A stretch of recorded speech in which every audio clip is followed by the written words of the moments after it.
आइए दोस्तों, हम लोग आज बात करेंगे परसेंटेज चेंज या परसेंटेज एरर के बारे में।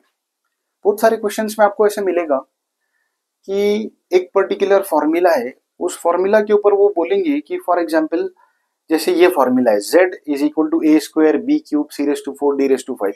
ये फॉर्मूला क्वेश्चन में दिया हुआ नहीं रहता है, फॉर्मूला तो अपने को याद रखना पड़ता, लेकिन उन्होंने क्वेश्चन में दिया हुआ है कि a changes by 3%, B changes by 4%, C changes by 5%, D changes by 6%। तो Z में कितना परसेंट का चेंज होगा?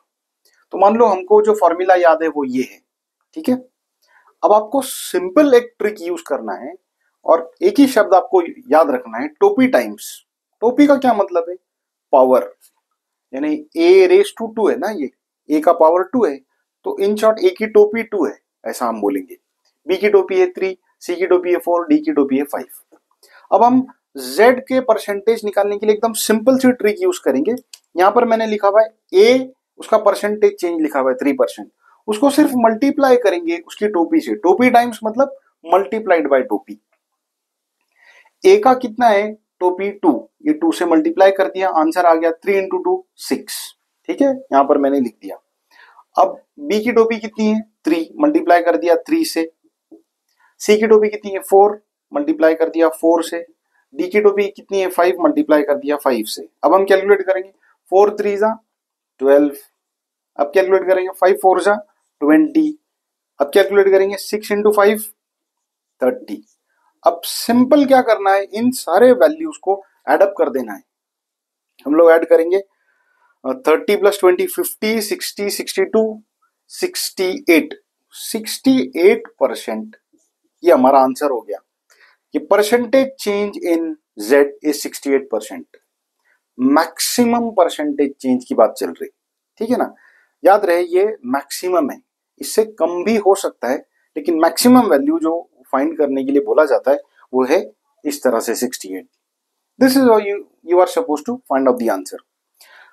अब मान लो आपको उन्होंने फॉर्मूला यही है, ठीक है, फॉर्मूला है Z is equal to a square B cube divided by C raise to 4 D raise to 5, ऐसा है। अब देखो क्वेश्चन थोड़ा सा उन्होंने चेंज कर दिया। क्या चेंज किया? उन्होंने बोला है आपको, उन्होंने a का वैल्यू नहीं दिया। मान लो उन्होंने सीधा स्टार्ट किया बी सी डी। बी में कितना परसेंट का चेंज है? तो बोले 4%, ठीक है। सी में कितना परसेंट का चेंज है? बोले 5%। डी में कितना परसेंट का चेंज है? तो बोले 6%, ठीक है। और Z में कितना परसेंट का चेंज है? तो उन्होंने बोल दिया 10%। और उन्होंने बोला कि A के अंदर परसेंटेज चेंज फाइंड करो। फॉर्मूला ऐसा ही है जैसा कि ओरिजिनल हमको याद है, ठीक है। लेकिन अभी उन्होंने क्वेश्चन में क्या दिया है? B, C, D और Z दिया है और A के लिए फाइंड करने को बोला है। तो अब हम क्या करेंगे, हमको अगर A के लिए वैल्यू फाइंड करना है तो हम फॉर्मूला को एज इट इज नहीं रखेंगे, फॉर्मूला को ऐसे अल्टर करेंगे कि हमको A का वैल्यू मिल जाए, ठीक है। तो अब मैं क्या करूंगा, ए स्क्वायर का पहले वैल्यू निकालूंगा। A square is equal to, ये दोनों टर्म्स ऊपर चले जाएंगे, मतलब Z C raise to 4 D raise to 5। Z का रेस टू कुछ नहीं है, मतलब 1 है, तो Z raise to 1 divided by B cube, ऐसे आ गया बराबर। अब आप देखेंगे यहां पर ए स्क्वायर है और मुझे ए के अंदर परसेंटेज चेंज फाइंड करना है, तो मैं इस फॉर्मूला को वापस चेंज करूंगा और हर एक की जो एक्सपोनेंशियल, हर एक का जो पावर है रेस टू, उसको डिवाइड बाय, अभी मुझे ए रेस टू 2 है ना, तो मुझे ए रेस टू 1 का वैल्यू चाहिए, तो मैं क्या करूंगा, हर एक को 2 से डिवाइड कर दूंगा। तो मेरा फॉर्मूला कैसा बन जाएगा, A raise to 2/2 is equal to Z raise to 1/2 C raise to 4/2 D raise to 5/2 divided by B raise to 3/2, ऐसे हो जाएगा।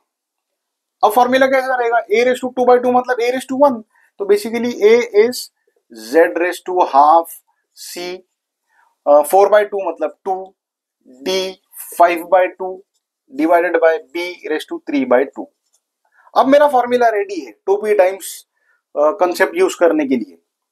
अब मैं क्या करूंगा, B कितना परसेंटेज चेंज है? B में 4%, उसको मल्टीप्लाई करूंगा B की टोपी से। B की टोपी कितनी है?